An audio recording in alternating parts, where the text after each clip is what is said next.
کونے میں بیٹھی یہ پاکستانی لڑکی اپنی دنیا میں مگن ہے۔ سارا اپنے دوست کو ایس ایم ایس بھیجنے اور اس کی طرف سے ایس ایم ایس وصول کرنے میں مصروف ہے۔ یہ پاکستان کی تازہ ترین تصویریں ہیں۔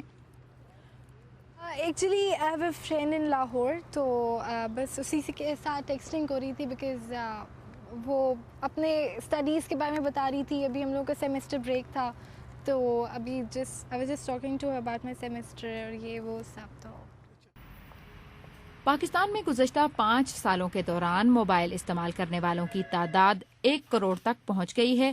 پاکستان کی کل آبادی لگ بھگ 17 کروڑ ہے، لیکن موبائل فون کی سہولت فراہم کرنے والی 5 کمپنیاں غیر ملکی سرمایہ کار ہیں۔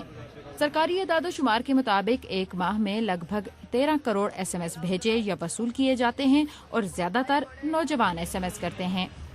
بیسیکلی زیادہ تر آپ کو پتہ ہی ہے کہ پاکستان میں جتنا لوڈ شیڈنگ کا پرابلم ہے، لائٹ نہیں ہوتی، تو جب لائٹ نہ ہو اور تو ہم کچھ کر نہیں سکتے، تو موبائلز ہوتے ہیں، تو موبائلز پہ دے اسٹارٹ ٹیکسٹنگ، اور جو ہے نا پورا 1 گھنٹہ جو لائٹ نہیں ہوتی وہ ایک دوسرے سے بات کرتے رہتے ہیں۔ ایس ایم ایس بھیجنا اور وصول کرنا اب پاکستان کی ثقافت کا حصہ بن چکا ہے۔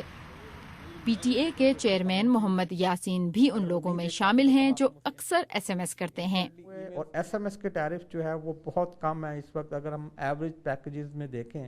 ویسے تو بظاہر لگتا ہے یہ کہ فری ہے، لیکن اگر ہم اس کو ریئل ٹرمز میں دیکھیں تو یہ تقریباً 10 سے 17 پیسے کا پر ایس ایم ایس میسج ہے، جو کہ بہت چیپ ہے اور ایک عام آدمی کے لیے بہت آسان ہے۔ تو اس کے لیے سب سے آسان یہ ہے کہ فون کال کرنے کی بجائے وہ ایس ایم ایس کو بھیج دیتا ہے، کیونکہ اس کی بائنگ پاور اتنا زیادہ نہیں ہے۔ یہ حکومت پاکستان کے لیے آمدنی کا بڑا ذریعہ بن گیا ہے۔